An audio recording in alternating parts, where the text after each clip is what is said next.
Shalom, shalom. Alright, Brother Tazamah, defenders of sound doctrine, coming at y'all with another quick lesson. Alright, first I want to give all honor and glory to the Most High, Yahweh, by Hashem Yahushua, for this truth. Right, and the question of the day is, hey, is your faith where you want it to be? There's a lot of people, they say, they got faith. I got this, I got that. I trust in the Lord. But do you? Do you actually trust in the Lord? Do you have enough faith, for certain things that hey, the Most High got me, this and that. So through the Spirit, we're going to dive in to precepts, right? Go into a couple of scriptures, and we might pull a couple of accounts through the Spirit to see if our forefathers, they have faith. All right, so I'm gonna kick it off with Sirach, the second chapter, going into trusting in the Lord.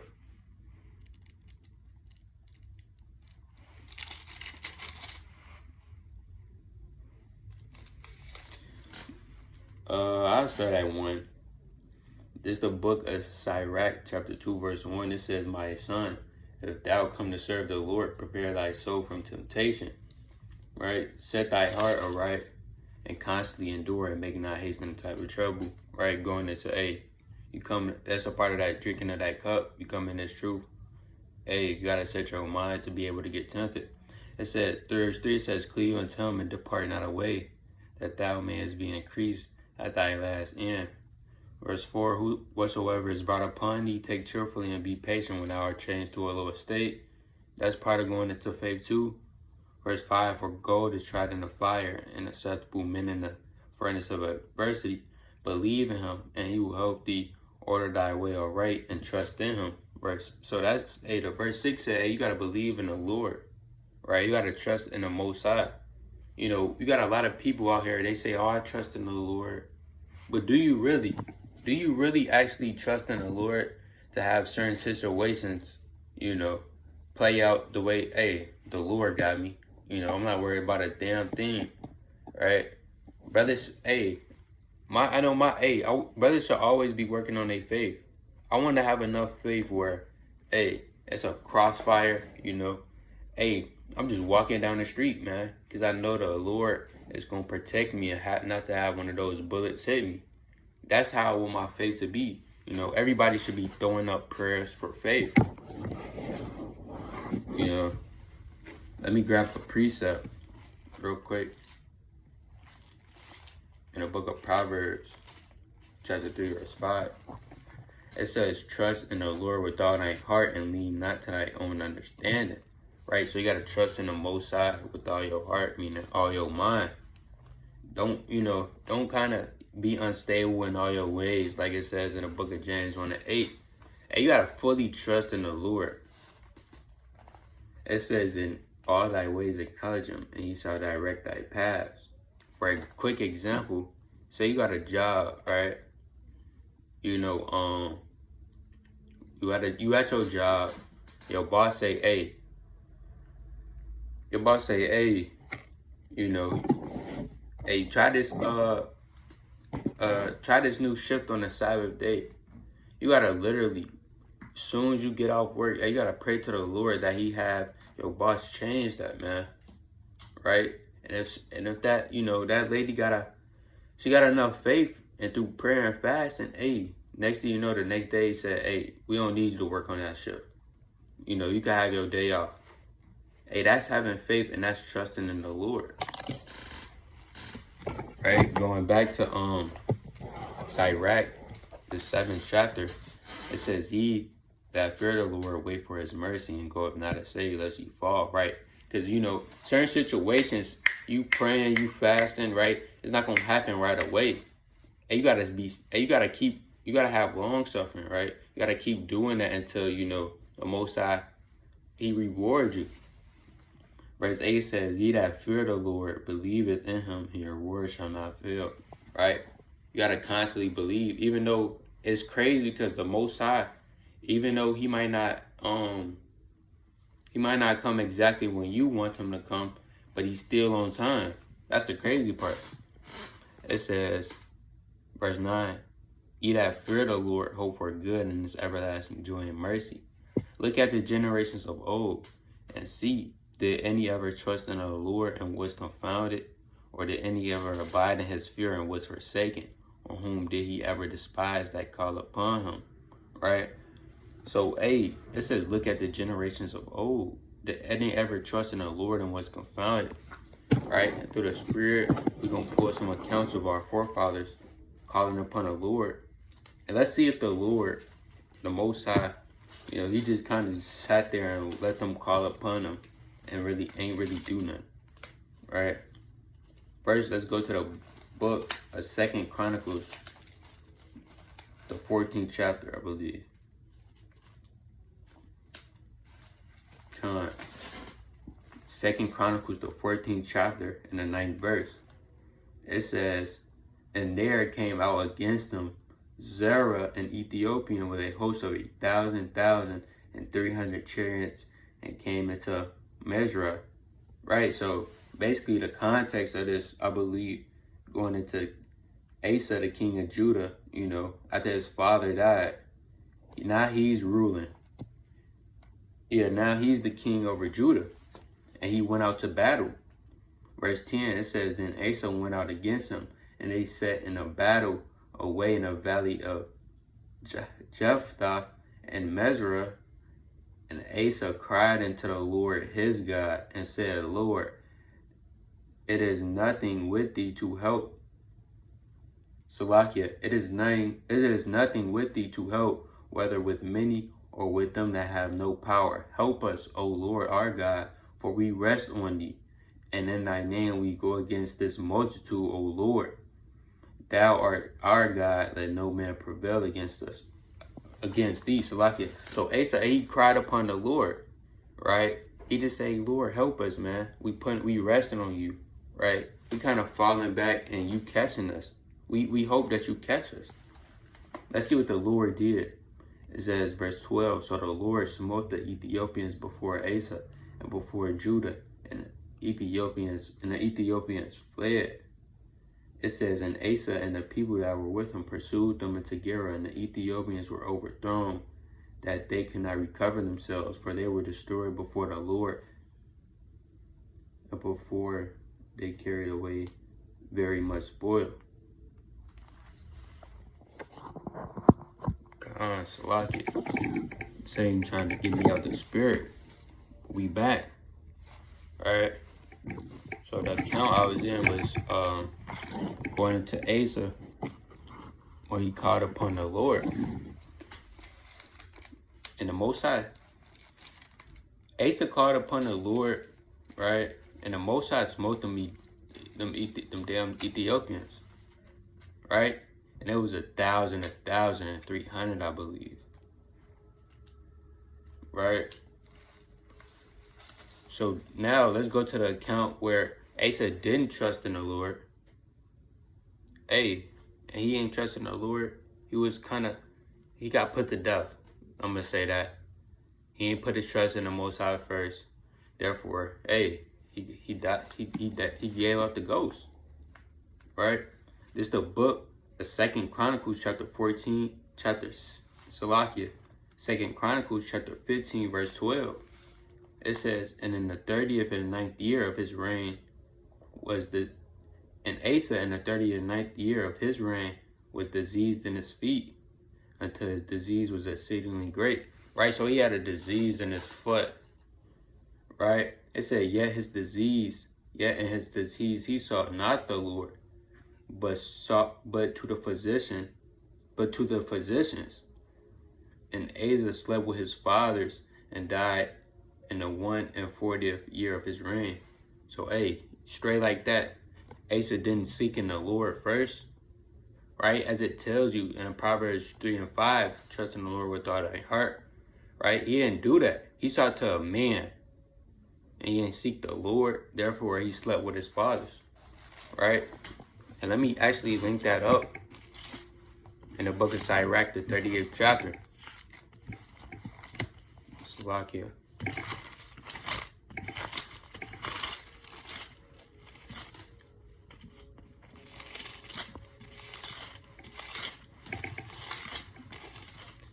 believe that's Sirach 38 and 9. Gone. It's a book of Sirach, chapter 38, verse 9. It says, my son, in thy sickness be not negligent, Salakia, but pray unto the Lord, and he will make thee whole. Right? You could link that up with Isaiah 38 and 2. Right? In your sickness, you're supposed to first and foremost seek the Lord. Right? Because he the only one, he could cleanse, that's why I say Salakia real quick. Let me get that precept in the book of Luke, the first chapter. Right? Because the Most High can cleanse you from anything. Right? Whether you have AIDS, whether you got back problems, you deaf, you can't see. And the Lord could cleanse anything. Because all things were created by him. The Lord created that disease to literally put on you. But Salakia, let me get that Luke. This is the book of Luke, chapter 1, verse 37. It says, for with God, nothing shall be impossible. Right? So with the Most High, right, nothing is impossible. The things that man could do, right, with the Most High is possible. Right? Let me actually link that up with Luke 18, I believe.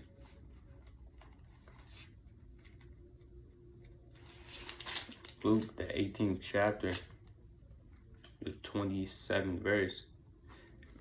Come on, this is the book of Luke, chapter 18, verse 27. And he said, the things which are impossible with men are possible with God. So the things that man can't do, Esau can't. He said he don't got a damn cure for AIDS, right? HIV. But with God, that's curable. Because what? With God, all things are possible. Through the Spirit and through fasting and praying. Right? So don't be like Asa. You sick. Something wrong with you. Seek the Lord first. Right? Don't be like him. Right? Salakia. Let me go back to Sirach, the 2nd chapter.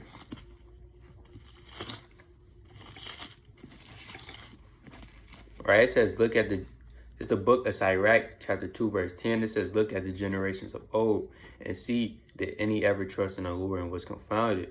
Or did anybody abide in his fear and was forsaken? Or whom did he ever despise that called upon him? Right? Now, it says, or did any abide in his fear and was forsaken? Right? And let's grab this account of Abraham, the classic. It's one of my favorite accounts. Right? Because, Abraham ain't do no talking back. He just did it.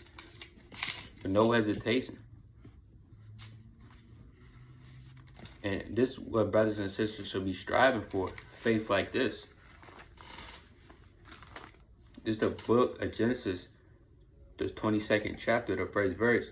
And it came to pass after these things that God did tempt Abraham and said unto Abraham, and he said, behold, where I am.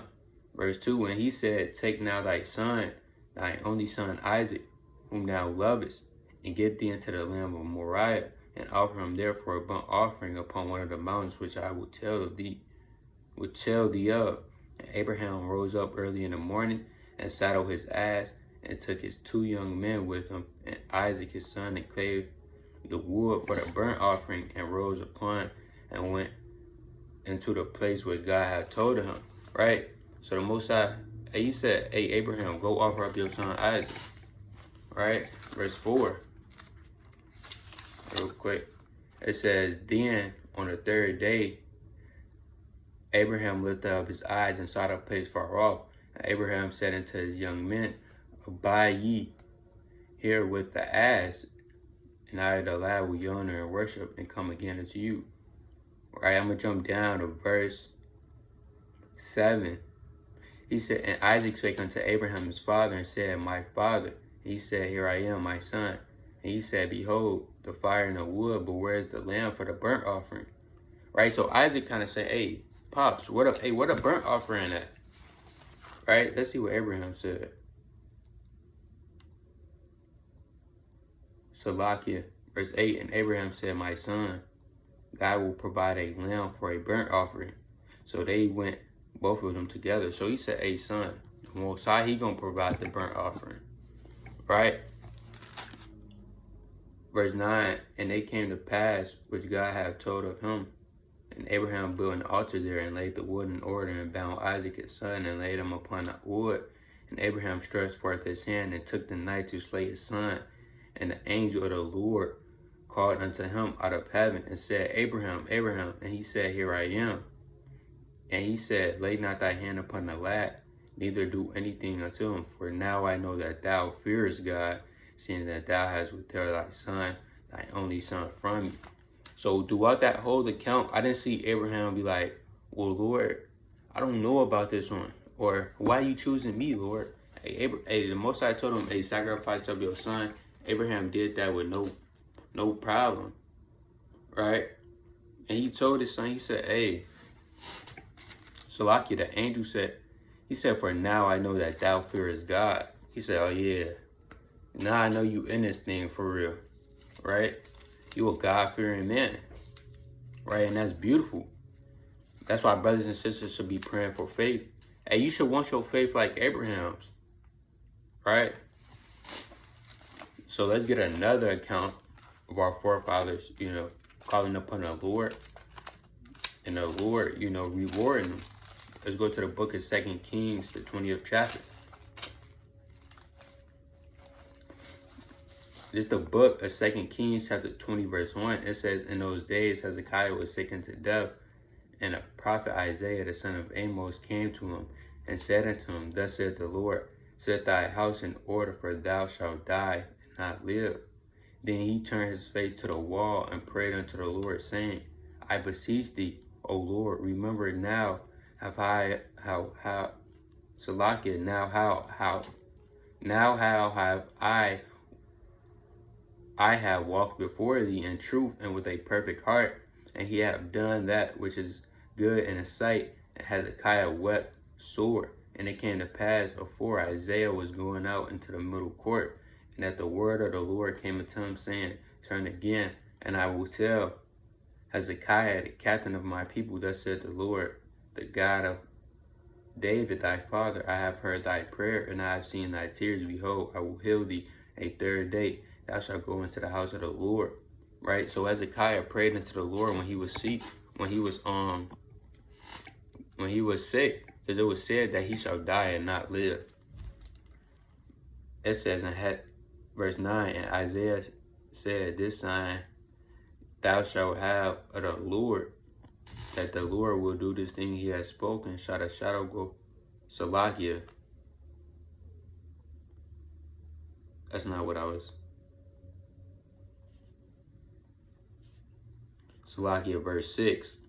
It says, and I will add unto thy days 15 years, and I will deliver thee into the city out of the hand of king of Assyria, and I will defend the city for my own sake, for my servants David's sake. Right? So Hezekiah prayed unto the Lord, and the Lord added 15 years, Salakia, into his life. Right? So you gotta kind of be like Hezekiah, things not going right, you getting sick, you got problems, because ultimately that's the Lord doing that to you. So now you have to get on your knees, right, with your face toward the earth and start praying. And you gotta literally trust in him, right? Hey, the Lord, for this me talking from experience. Every time I trusted in the Lord, I was never confounded at all, right? It's just willing to, hey, is you gonna trust in him? Right? Is you going to actually do and trust in him? Every time that I had a problem, I said, okay, Lord, hey, I kind of let him take the wheel, and I was never in my life confounded. Now, he might not come right away, but he's still going to be on time, right? Imagine that. He's not going to come when you want to, but hey, best believe when it's time, hey, the Lord going to be there, all right? Let's get another account in the book of Judges, the 15th chapter. All right, this is the book of Judges, chapter 15, verse 15. And he found a new jawbone of an ass and pulled forth his hand and took it and slew 1,000 men with.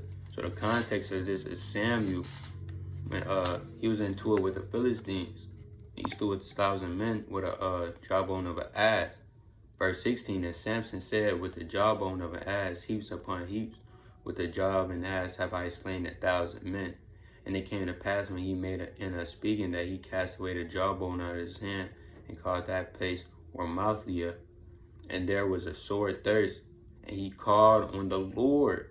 And the Lord said, thou hast given this great deliverance, and said, thou hast given this great deliverance into the hand of thy servant. And now shall I die for thirst, and fall into the hand of the uncircumcised? But God clave an hollow place that was in a jar, and there came water thereout. And when he had drunk, his spirit came again and revived. Right? So, hey, Samson, after he slew 1,000 men, Samson called upon the Lord and said, hey, Lord, I'm thirsty. Right? Hey, and the Lord gave him water to drink out of that ass's jawbone. So now, hey, it's many accounts of our forefathers, hey, trusted in the Lord. Right? And ultimately, like I said before, the Lord could do anything. Right? Let me get that in a book. Genesis, the 18th chapter, the 14th verse. Because the Lord literally created all of these spirits. It's up to you whether you believe. Right? It's the book of Genesis, chapter 18, verse 14. It says, is there anything too hard for the Lord? Right? In the context of this is Sarah thought she couldn't have children. She was kind of laughing. Like, should I have children in this old age? Verse 14, it says, is anything too hard for the Lord? At that time appointed, I will return unto thee according to the time of life, and Sarah shall have a son. So it's none too hard for the Lord. Believe that. And I'm speaking from experience. It's none too hard for him, man. Right? So Israel, hey, throw up faith prayers. Right? Pray for more faith and build up your faith. Ask the Most High to try you in certain situations. In these last days especially. So with that, I'm going to give a shalom, right? Brothers and sisters, have faith and pray for more faith in these last days. And trust in the Lord. And you will never be confounded or forsaken. Right? With that, I want to give all praises to the Most High Yahweh, Ba'ashem Yahushua. And I'm going to bid y'all a strong shalom.